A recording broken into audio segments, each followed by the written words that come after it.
बोलो जयकारा बोल मेरे श्री गुरु महाराज की जय। सभी गुरुमुख प्रेमियों से सप्रेम जय सच्चिदानंद।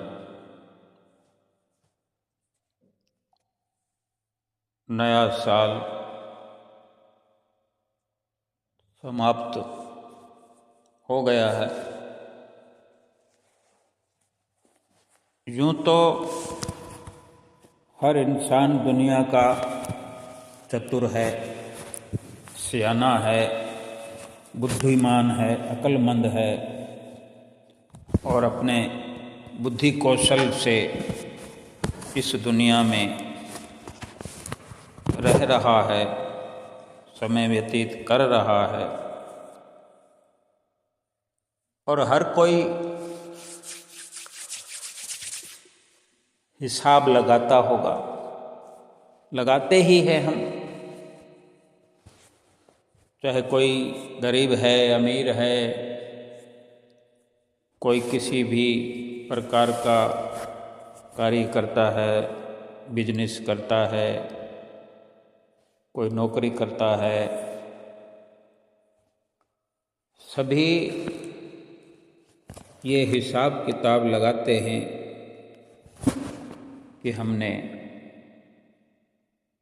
इस साल में क्या लाभ कमाया, क्या नुकसान हुआ, सबका हिसाब लगा रहता है, जिक्र भी होता रहता है, विचार भी अपने अंदर चलते रहते हैं। क्या दिन में, क्या रात में, जब भी फुर्सत मिलती है, इसी हिसाब करने में इंसान लगा रहता है कि कहाँ कमी है, कहाँ नुकसान हो रहा है, कहाँ सुधार करना है, कैसे अपने जीवन को आगे ले जाना है। ये सब सारा सांसारिक तरक्की का मामला है, कुटुंब परिवार की खुशहाली का मामला है कि किस प्रकार से इस शारीरिक जीवन को बेहतर बनाया जा सकता है। रात और दिन चिंता लगी रहती है, मन कलपता रहता है, आगे से आगे कुछ न कुछ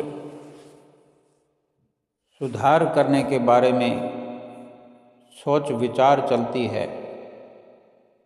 अच्छी बात है, लेकिन ये ख्याल जो हर किसी का रहता है कि मैं अधिक धन इकट्ठा कर लूं तो अधिक सुखी हो जाऊंगा, इसके लिए विचार करने की ज़रूरत है कि जो आज अधिक धन इकट्ठा करके बैठे हैं, क्या वो सुखी हो गए? उनको सुख मिल गया है? ये तो उनसे पूछने से पता चलेगा कि उन्होंने जो सुख के लिए जतन किया, उनको कितनी सफलता मिली। ऐसी बात नहीं है कि संत महापुरुष मना करते हों कि संसार के धन को बढ़ाना नहीं चाहिए, संसार के या शरीर के सुख के लिए विचार करना नहीं चाहिए। अवश्य करना चाहिए, शरीर स्वस्थ रहे, सभी सुविधाएं हमारे पास हों। लेकिन फिर ये सब होने के बाद में भी कोई हमारी जिम्मेवारी इनसे बढ़कर है,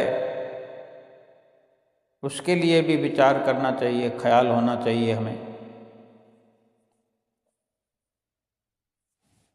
भगवान को हमने जा कर के मुंह दिखाना है कभी न कभी, कभी न कभी तो सामना होना ही है। तब क्या होगा, क्या पूछा जाएगा, क्या जवाब हम देंगे कि हम क्या करते रहे जीवन भर? महल माड़ियाँ बनाते रहे। संसार में कितने पदार्थ हैं, सभी को इकट्ठा करने में ही हम लगे रहेंगे दिन भर, रात को उनके विचारों में खोए रहेंगे और दिन भर वो प्रयास करते रहेंगे, रात और दिन करके पूरी आयु समाप्त हो जाएगी, हो रही है, हो गई है। अनेक अनेक हमारे मिलने वाले, संबंध रखने वाले हमारे आँखों के सामने ही इस शरीर को छोड़कर, इस संसार को छोड़कर चले गए। कहाँ गए हैं कोई पता ठिकाना भी नहीं, कोई उनको ढूंढ सकता भी नहीं, ना उनकी कोई मदद कर सकता है, ना वो किसी की मदद करने के लिए आ सकते। लेकिन जीवन भर यही चलता रहता है, कोई किसी पर आधारित है, कोई किसी पर आधारित है, कोई किसी का मोहताज होकर रह रहा है, कोई किसी पर आश्रित है। बड़ा भरोसा एक दूसरों पर बना करके चलते हैं दुनिया के लोग, मन में भी बड़ा विश्वास, बड़ी आशा, आस्था बनी रहती है कि मेरा वो काम कर देगा, मेरा वो इज्जत बरकरार रख देगा। लेकिन विचार तो ये करना है कि कोई अपना काम तो संवार सके, अपनी इज्जत को बरकरार रख सके, तभी तो दूसरे के काम आ पाएगा, दूसरे की इज्जत बचा पाएगा। जो खुद अपने लिए असमर्थ हैं, लाचार हैं, वो दूसरे के लिए कहाँ, किस वक़्त, कहाँ तक काम आएंगे। यही सबसे बड़ी भूल इंसान इस दुनिया में कर रहे हैं।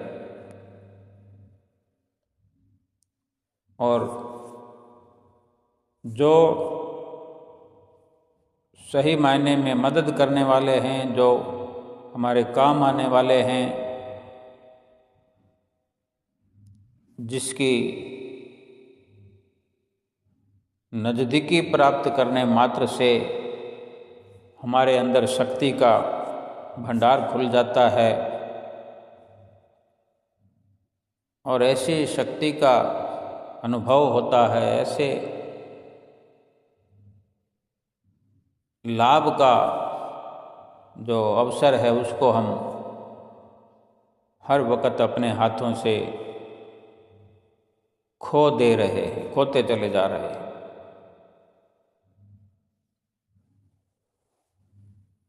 प्रभु का नाम भी लेते हैं, भजन भक्ति भी करते हैं, लेकिन अपने हिसाब से संसार के सारे कार्य कोई भी अपने हिसाब से नहीं चलता। हर कोई किसी न किसी नियम से बंधा होता है। कोई कानून है, कोई कायदा है, कोई नियम है, हर चीज़ का नियम है। सड़क पर चलते चले जाओ, किसी वाहन में हम सवार हैं, बाइक है, कार है, किसी पर भी सफ़र कर रहे हैं तो उसका भी यातायात के नियमों को पालन में लाना पड़ता है, तरीके से चलना पड़ता है। कौन सी हमारी साइड है, किस तरह ओवरटेक करना है, किस तरह राह चलते मुड़ना है, दाएं मुड़ना है कि बाएं मुड़ना है, सबके दिशा निर्देश दिए हुए हैं, नियम बने हुए हैं। नियम से थोड़ा भी हटकर चलते हैं तो फिर कितना खतरा हो जाता है, पेनल्टी भी लग जाती है, पकड़े जाते हैं। तो क्या ये भजन भक्ति वाला रास्ता, भगवान की प्राप्ति वाला रास्ता, इनका कोई नियम नहीं है? अपनी मन मर्जी से ही अगर कोई करता चला जाएगा तो क्या मंजिल पर पहुंच जाएगा? जगह जगह पर बाधाएं आती हैं, जगह जगह पर ट्रैफिक सिग्नल भक्ति के मार्ग में भी है, कानून कायदे भक्ति के मार्ग में भी हैं, अनेक अनेक मर्यादाएं हैं, नियम हैं। लेकिन ऐसी पढ़ाई जब तक हम पढ़ेंगे नहीं तो फिर कैसे शिक्षा प्राप्त करेंगे, कैसे समझ पाएंगे, कैसे फिर उन नियमों का पालन करेंगे जिससे हम बदस्तूर लगातार सफ़र करते जाएं और बड़ी कुशलता से अपनी मंजिल पर पहुँचें, अपनी मंजिल को प्राप्त करें। एक महात्मा जी थे,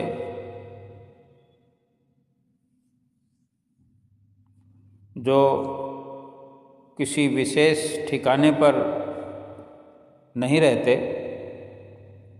ना किसी आश्रम में, ना धर्मशाला में, ना कोई उनकी कुटिया बनी थी। वो बस जहाँ रुक गए।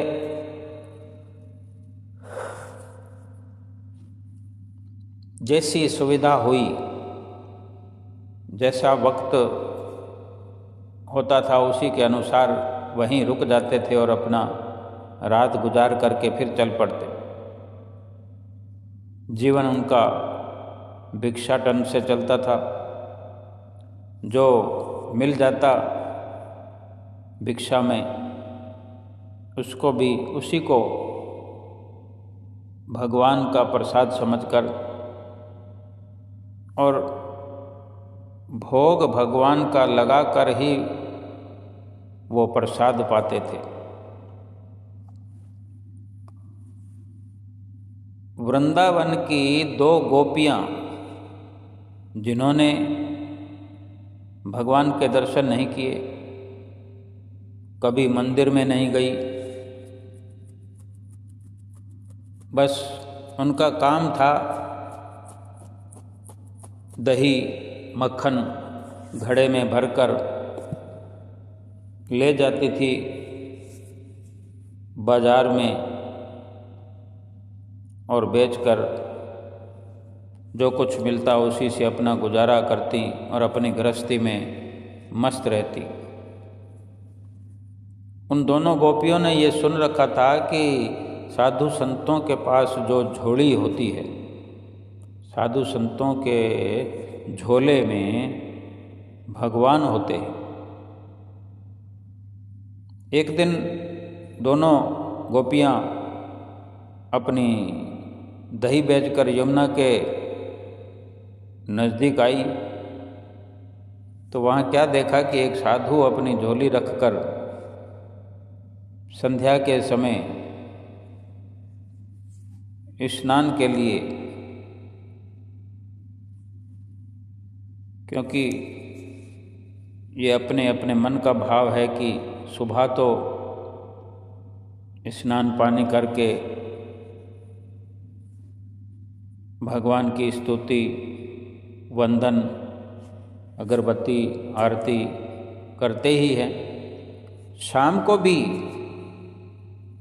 ऐसा नियम अनेकों का हुआ करता है कि शाम को फिर से संध्या वंदन के लिए स्नान वगैरह करते हैं। तो वो साधु बाबा, वो महात्मा जी संध्या वंदन के लिए, स्नान करने के लिए नदी पर चले गए।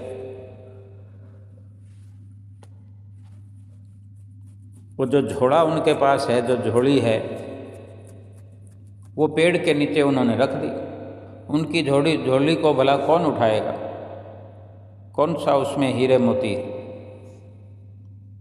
वृक्ष के नीचे उनका झोला पड़ा हुआ है। तो वो जो दही बेचकर यमुना के निकट आई 2 गोपियाँ हैं, उन्होंने देखा कि साधु बाबा तो है नहीं, झोली यहाँ छोड़ गए हैं। इनकी झोली में तो भगवान होता है, भगवान कैसे होते हैं? ये सब जानने के लिए, देखने के लिए, इस नज़र से, इस ख्याल से वे दोनों चुपके से आई और झोली उठाई और सारा सामान बिखेर दिया। झोली को उल्टा कर दिया, खाली कर दिया। लेकिन उसमें से तो भगवान निकले नहीं। तब उनकी नज़र एक डिब्बे पर पड़ी। उसी झोली में से जो डिब्बा निकला, डिब्बे पर नज़र पड़ी तो डिब्बे को उठाकर खोल लिया। डिब्बे को खोला तो देखा कि उसमें लड्डू गोपाल जो है डिब्बे में बंद है। तो उन 2 सखियों में से एक बोली कि यही भगवान है। तो दूसरी बोली, कितने निर्दयी हैं ना ये सन्यासी लोग, जो भगवान को अपनी झोली में बंद करके रखा है। तो दूसरी वाली सखी बोलती है कि देखो देखो बेचारे भगवान के तो हाथ पैर सब मुड़े पड़े, टेढ़े हो गए।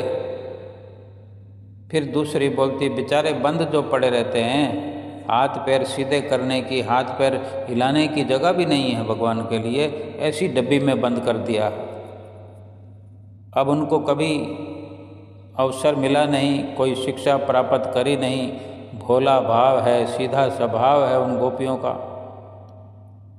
अब दोनों ने लड्डू गोपाल को उठाया। अब आलती पालती मारी हुई मूरत है लड्डू गोपाल की, वो ना उसमें हिलते हैं ना डुलते हैं, लेकिन वो अपने भोले स्वभाव से लड्डू गोपाल को उठाते हैं अपने हाथों में। और वो दोनों भगवान से बातें कर रही है लड्डू गोपाल से। कहती हैं, भगवान जी अब परेशान होने की ज़रूरत नहीं है, अब हमने आपको डिब्बे से बाहर निकाल लिया है, अब आप अपने हाथ पैर सीधे कर लो, हम आपको दही खिलाते हैं, आप दही खाओ, आप भूखे होंगे, डिब्बे में बंद पड़े हैं, किसने आपसे पूछा होगा, किसने खाना खिलाया होगा। तो इस तरह बातें करते हुए भगवान की मूर्ति को सीधा करने में लगे हुए। भगवान के पांव हाथ अपने हाथों से सहलाते हुए सीधा करने का प्रयास कर रहे हैं, और भगवान उनकी इस ऐसी सरलता पर, सहजता पर, ऐसी भक्ति पर, भोले भाव पर प्रसन्न हो रहे। भगवान को आनंद आ रहा था, भगवान मुस्कुरा रहे। वो पूरा प्रयास करके जब थक गईं, लेकिन उनके अंदर हौसला अभी भी बरकरार है, वो हार मानने वाली नहीं थी। तो फिर भगवान ही ऐसे भोले भक्तों के, उन भक्तानियों के सामने हार गए, भगवान को ही हारना पड़ा। यानी वो लड्डू गोपाल की जो मूर्ति है वो सीधी हो गई, भगवान सीधे खड़े हो गए। फिर दोनों ने मिलकर भगवान को नहलाया, भगवान को दही खिलाया। फिर बोली कि भगवान जी अब लेट जाओ, आराम करो, सो जाओ। अब वो सीधी मूर्ति तो डिब्बे में नहीं आ रही थी, क्योंकि डिब्बी उसी नाप की बनी होती है कि भगवान की मूर्त विराजमान होती है। और अब वो भगवान जी सीधे हो चुके, सीधे खड़े हो गए, तो डिब्बी छोटी पड़ने लगी। ये भगवान की लीला है कि कैसे भोले भाव भक्तों के साथ मिलकर ऐसी लीलाएं करते हैं। अब वो सीधी मूर्ति तो डिब्बे में आ नहीं रही, और इतने में क्या है, वो महात्मा जी स्नान करके आ गए, और वो दोनों वहाँ से डर के भागी गोपियाँ। तो महात्मा जी ने सोचा कि कुछ लेकर भागी होंगी, वो सीधा कुछ हिसाब लगाए बिना उन गोपियों के पीछे भाग लिए महात्मा जी, लेकिन पहुंच नहीं पाए उन तक, हार कर वापस आ गए। वापस लौटकर जो झोली देखी तो बड़े हैरान हुए। क्या देखते हैं कि भगवान लड्डू गोपाल जो हैं खड़े होकर के हंस रहे, मुस्कुरा रहे।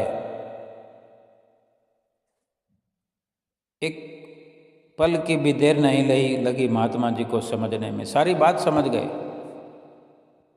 और भगवान के चरणों में गिर पड़े, रोने लगे और फिर भागे वहाँ से उन गोपियों के घर। ढूंढते ढूंढते, खोजते खोजते गोपियों के घर में पहुँच गए, उनके भी चरण पकड़ लिए और रोने लगे।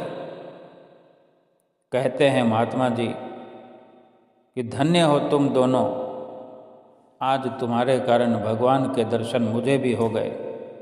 जीवन भर मैं अपने साथ लिए हुए भगवान को घूमता रहता हूँ,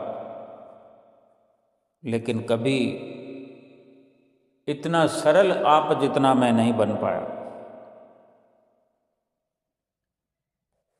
यानी जहाँ कुछ भी कपट नहीं है, कुछ चालाकी नहीं है, कुछ अपने मन की मिलावट नहीं है, वहीं सरलता। और ऐसी सरलता पर ही भगवान रीझते हैं। भगवान भाव के भूखे हैं। हम अपने जीवन में सरलता नहीं ला पाते, तभी भगवान से लगातार दूरी बनी रहती है।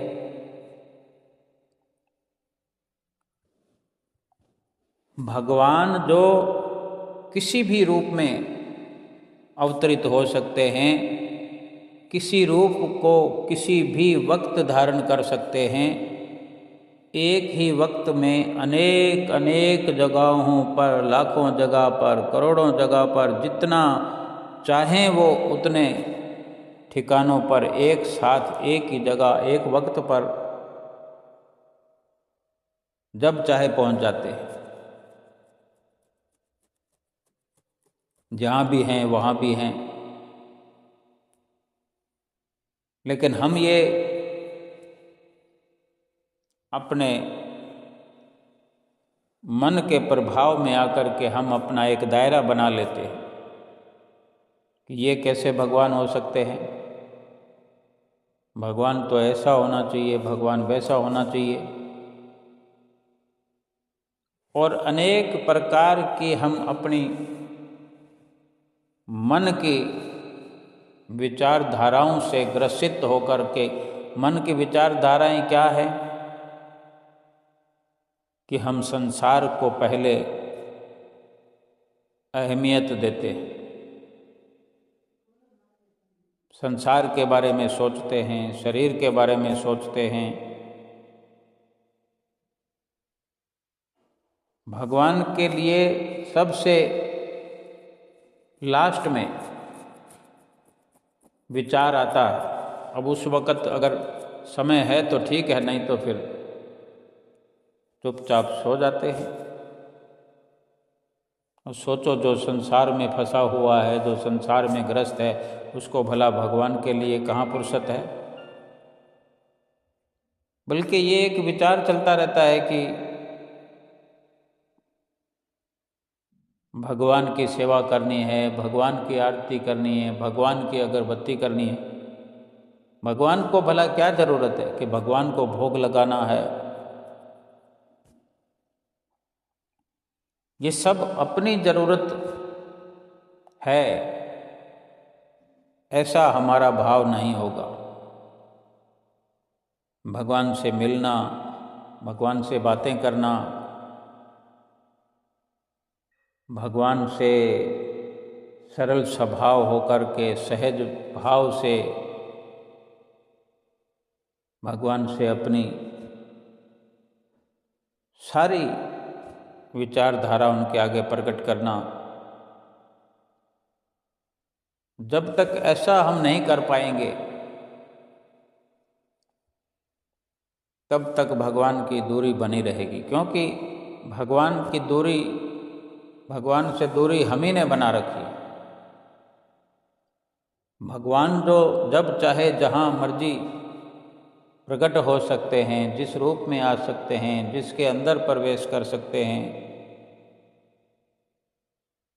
फिर हम ये अपने विचारों का दायरा बना रखते हैं कि भगवान तो वृंदावन में है, भगवान तो हरिद्वार में हैं, भगवान तो आनंदपुर में हैं, प्रयाग धाम में हैं। हम अपने श्री गुरु महाराज जी के प्रति भी ऐसा भाव रखते होंगे कि श्री गुरु महाराज जी वहाँ कृपा करने वाले हैं, वहाँ आगमन होने वाला है, इतने तारीख से लेकर इतने तारीख तक वहाँ श्री गुरु महाराज जी के दर्शन होंगे। ये बाहरी मिलन हो सकता है,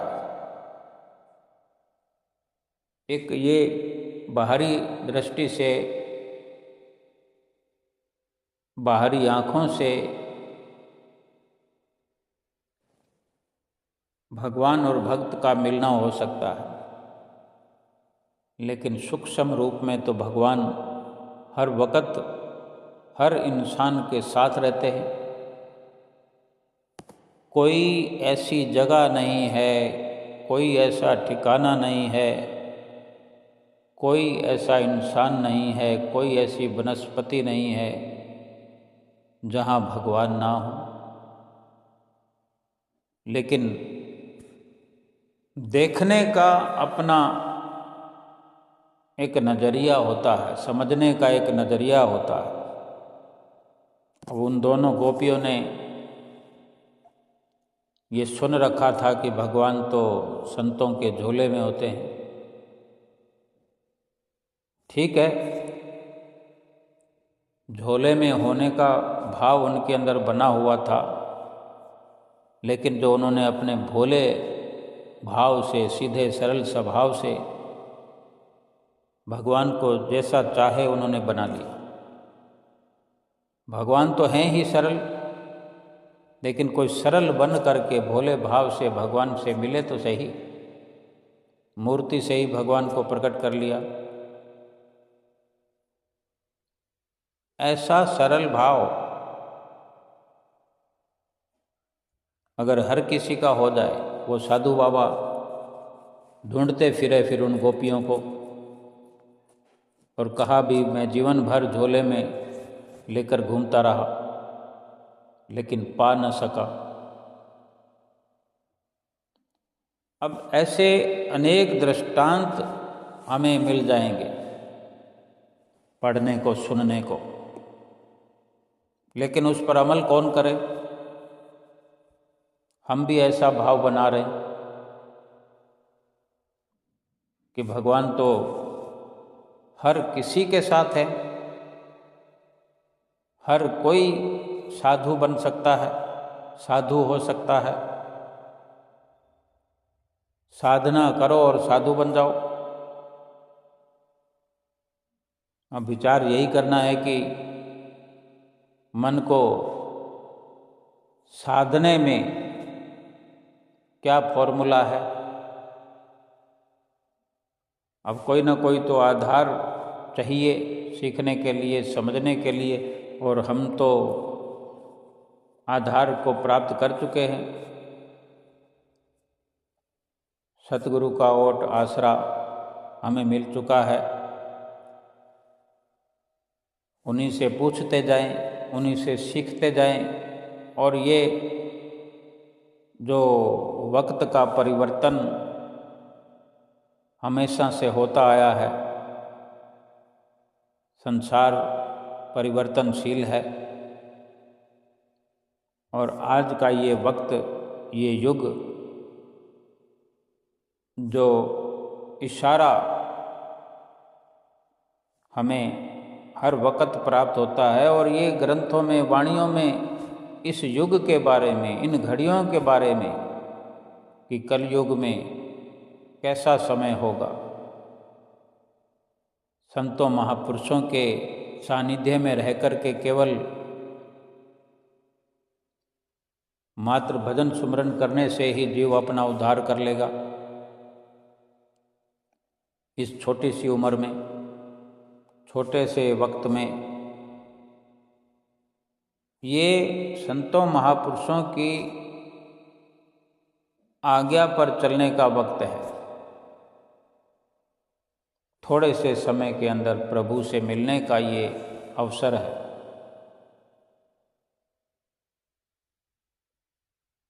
हमें कितनी सहूलियत है कि हमें नित्य नई तरकीब सतगुरु बताया करते हैं, किसी न किसी माध्यम से समझाया करते हैं। और जो नियम हमारे सतगुरु के बनाए हुए, उनको अगर ठीक से समझने का प्रयास करें, बड़ी गहनता से, गहराई से विचार करें, वैसे तो उम्र का बहुत जो हिस्सा है वो बीत चुका है।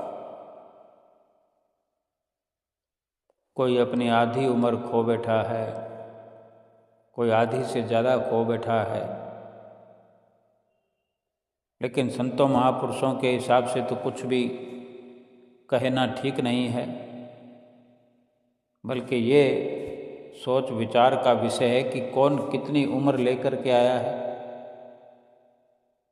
आधी कितनी होती है, पूरी कितनी होती है। एक पल का, एक घड़ी का भरोसा नहीं है। हम हिसाब लगाते रहते हैं, सांसारिक वस्तुओं को इकट्ठा करने का, शरीर की सुख सुविधाओं को इकट्ठा करने का, अपने घर को सजाने का, शरीर को सजाने का, महल माड़ियाँ बनाने का, संसार की, शरीर की रिश्तेदारियाँ निभाने का। लेकिन जो असल बात है वो भूल जाते हैं। उसका हिसाब नहीं लगाना आया। अब ये वक्त जो है नए साल का है, इसमें अब अपनी सोच के दायरे को थोड़ा बढ़ा लिया जाए। अभी तक नहीं सोचा है तो आज से सोचा जाए कि जो समय व्यतीत हो गया सो हो गया, लेकिन अब अधिक से अधिक समय भजन बंदगी में व्यतीत करेंगे। अभी पंचम पातशाही गुरु महाराज जी के बाद जो हुजूर श्री गुरु महाराज जी जब से गद्दी पर विराजमान हुए हैं, तब से ही नाम भजन सुमरन की एक मुहिम चला रखी है। सभी गुरुमुख प्रेमियों के हृदय में एक लटक लगा दी है, लगन लगा दी है, सबको झकझोर कर रख दिया है। बहुत असर गुरुमुख प्रेमियों पर पड़ा है। हर गुरुमुख प्रेमी अपने अंदर विचार करे कि क्या 20 साल पहले इतनी लगन थी नाम और भजन भक्ति की, सुमरन की, 5 नियमों के बारे में। आज हमारी चेतना में, अगर भजन सुमरन नहीं भी करते हैं तो हमारी चेतना में एक प्रश्न हर वक्त, एक सवाल खड़ा रहता है कि भजन सुमरन हम नहीं करते। जरूर करेंगे, शुरू करेंगे, करना चाहिए, ऐसा विचार करने लगे हैं। लेकिन इससे भी बड़े लाभ की तब प्राप्ति होगी जब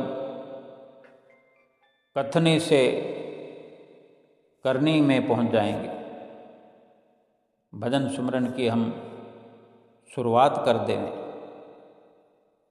कल नहीं आज कर दें। ये पूरा साल हमारा दिन दिन करके एक नई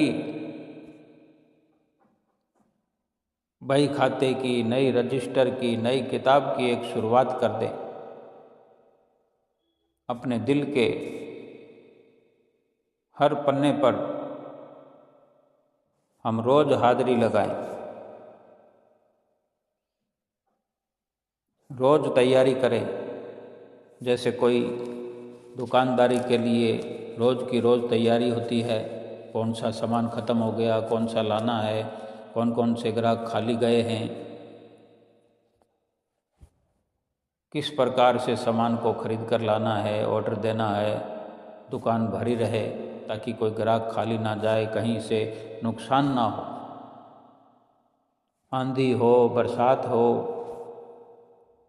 कैसा भी मौसम हो, कैसी भी मुश्किल हो, हर प्रयास इंसान करता है कि मेरा ये जीवन सकुशल व्यतीत हो।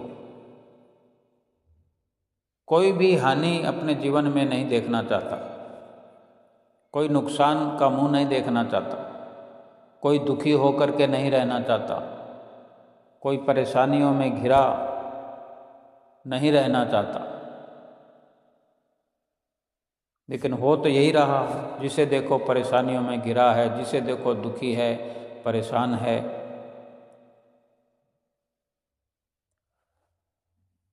लेकिन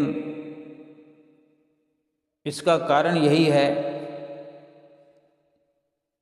कि अब तक हम सरल नहीं बन पाए हैं। जितने भी हम कोशिश करते हैं उसमें चतुराई, चालाकी, कपट, झूठ,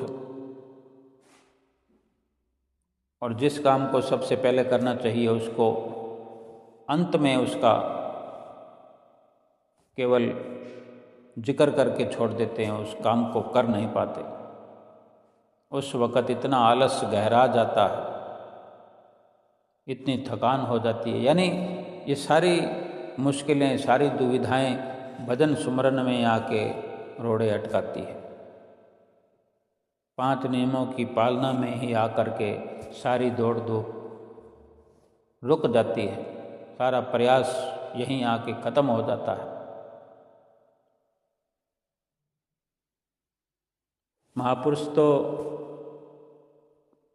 हमें हर पल में, हर घड़ी में समझा रहे हैं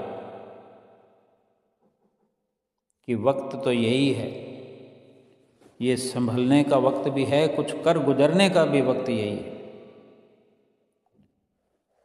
लेकिन अगर हम केवल संसार के काम को ही असल समझें और भजन भक्ति के काम को अगर ज़रूरी नहीं समझेंगे तो फिर एक दिन खाली हाथ यहाँ से चले जाना पड़ेगा। श्री गुरु महाराज जी ने अभी कुछ दिन पहले भी सबसे हाथ खड़े करवाकर उनसे दोहराया कि हम 2 घंटे भजन सुमरन अवश्य करेंगे।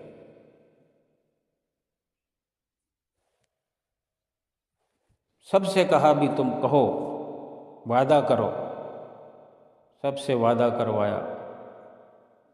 श्री गुरु महाराज जी कार में विराजमान होकर जब चलने लगे तो फिर इशारा किया।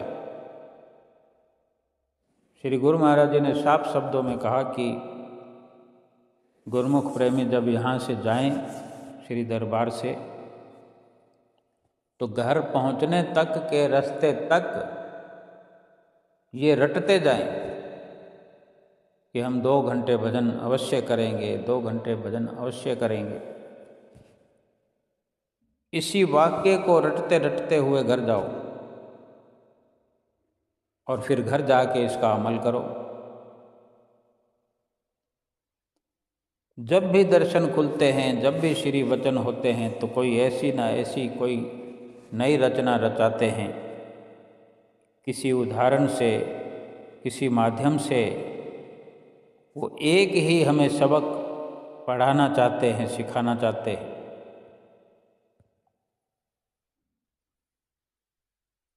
कुछ दिन पहले श्री दरबार में दर्शन खुले, आनंदपुर दरबार में। श्री प्रयाग धाम वालों के। आरती पूजा के बाद मोती हाल में सबको संदेश तो मिल ही जाता है। महात्मा जनों और भक्तों के लिए पर्सनल श्री दर्शन खुला करते हैं। वो दर्शन खुले।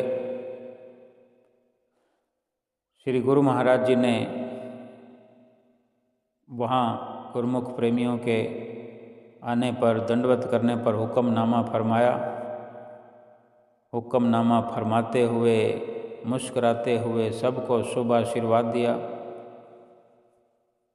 और फिर प्रेमी महात्मा जी ने सत्संग किया। फिर श्री गुरु महाराज जी ने सत्संग के बाद फिर वचन फरमाए कि सब गुरुमुख आप लोग सब सेवक हैं ना।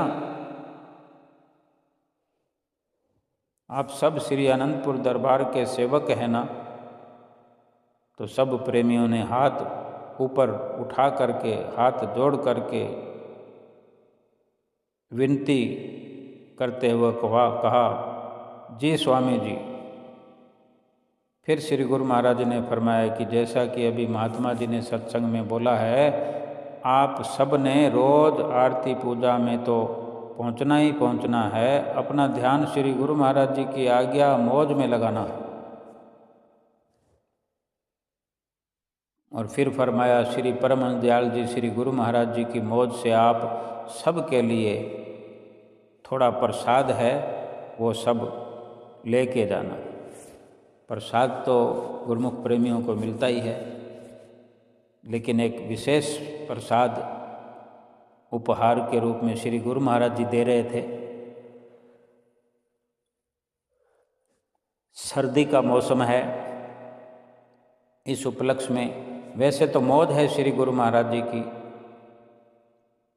कुछ भी गुरुमुख प्रेमियों के लिए जब इस प्रकार पर्सनल दर्शन खुलते हैं तो कुछ ना कुछ अपनी मौज से बांटते ही हैं।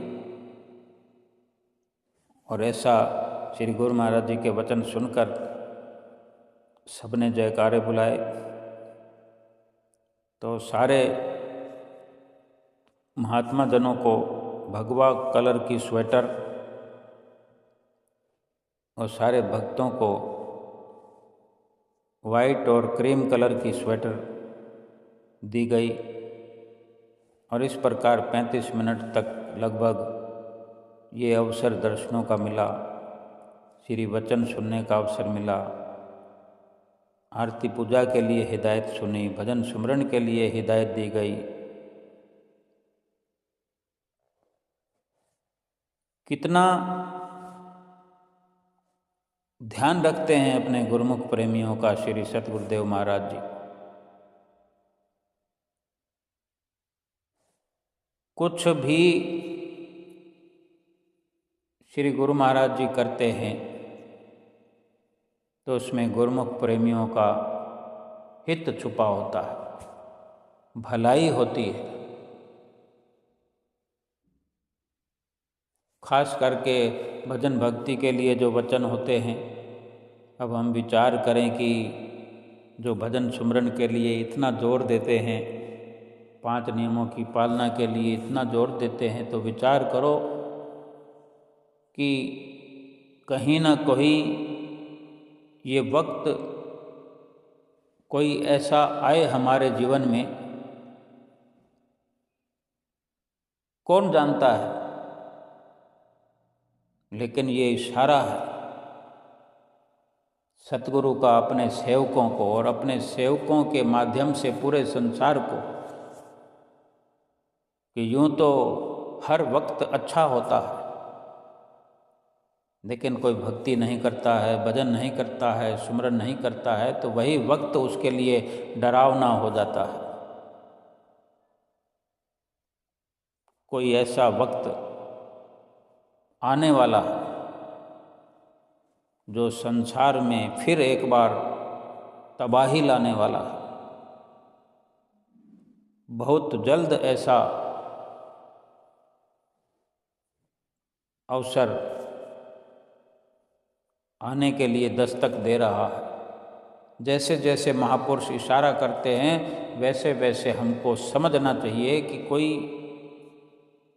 जटिल समस्या होने वाली है, जिसका समाधान पहले एडवांस में ही सत्पुरुष जो हैं निकालते हैं, समाधान निकालते हैं, हिदायत करते हैं, चेतावनियाँ देते हैं, इशारा करके समझाते हैं। ये तो अपना नज़रिया है, अपनी सोच है कि कौन कितना समझ पाता है और कौन उनके वचनों पर चल पाता है। आज 2 घंटे भजन अभ्यास करके अगर हम किसी आने वाली बड़ी मुसीबत से पहले ही एडवांस में ही इंतज़ाम करके रखेंगे तो हमें किसी भी वक्त का, किसी भी मुसीबत का, किसी भी तरह से क्यों डरना है। हम सतगुरु की आज्ञा व मौज पर चलते हैं, चल रहे हैं, हमें किस बात की चिंता हो सकती है,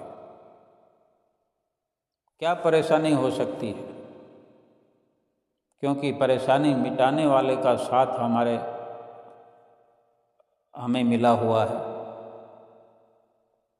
परेशानियां मिटाने वाले का, 84 लाख योनियों का दुख मिटाने वाले का आशीर्वाद हमारे सिर पर सदैव बना हुआ है। और ये तभी है जब हम सतगुरु की आज्ञा व मौज पर चलते हैं। फिर एक वक्त आता है जब हम ही कहते हैं कि श्री गुरु महाराज जी ने ठीक कहा था, श्री गुरु महाराज जी ने हमें पहले ही इशारा किया था, लेकिन हम समझ नहीं पाए। हर वक्त ये बातें कहने के लिए नहीं होती है, बल्कि अमल करने के लिए होती है। अब गुरुमुख प्रेमी कोई नादान नहीं है, हम कोई छोटे नहीं हैं, बच्चे नहीं हैं, अनजान नहीं हैं। हमें सतगुरु की संगत में रहते हुए बरसों हो गए, इस जीवन में बरसों हो गए हैं, यूँ तो जाने कितने जन्म हो गए हैं सतगुरु की संगत में रहते रहते। और कितना वक्त चाहिए हमें सीखने के लिए, समझने के लिए। क्या यूँ ही जीवन को गुजार करके बार बार जाते रहेंगे, फिर दुख उठाते रहेंगे?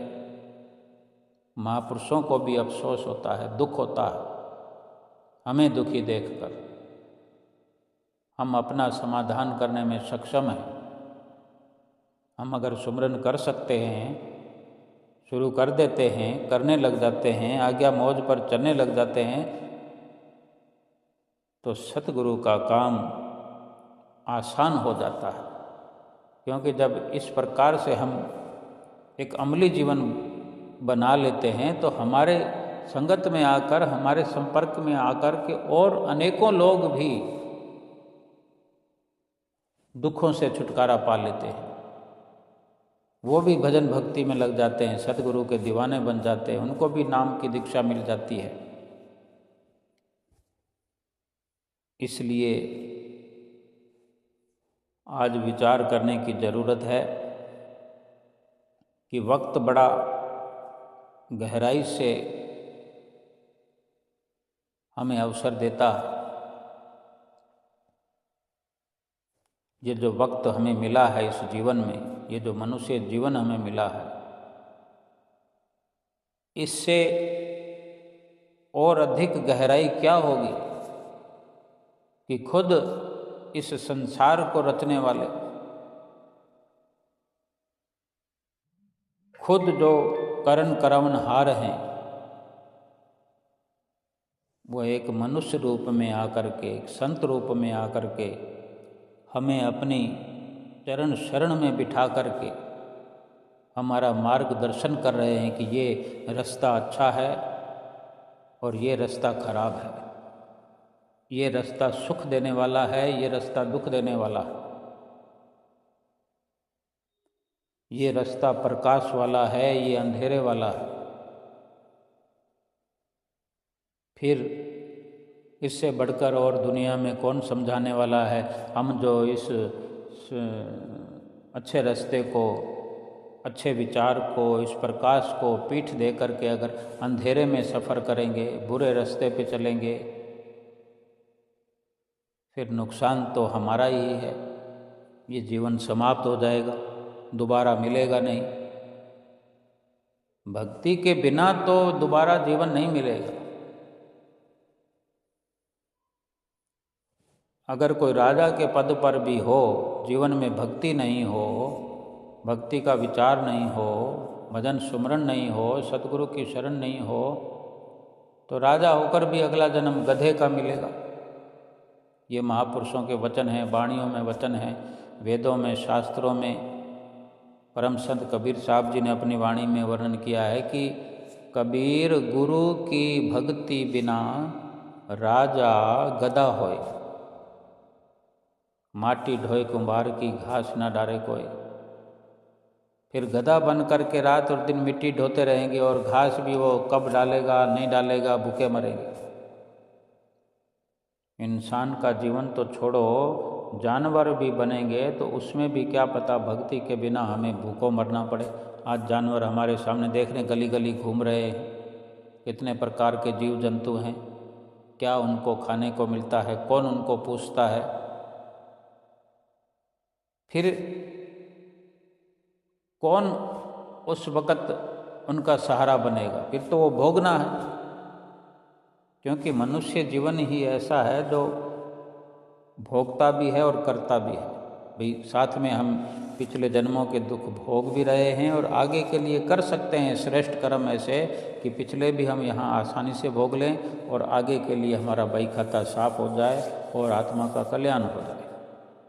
तो हमारा यही फर्ज है कि इस नए साल के अंदर अपनी आत्मा का कल्याण करना है, जन्म जन्मांतरों के पापों से, जन्म जन्मांतरों के दुखों से छुटकारा पाके सतगुरु की प्रसन्नता को पा जाएं और भव सागर से पार हो जाएं। बोलो जयकारा बोल मेरे श्री गुरु महाराज की जय।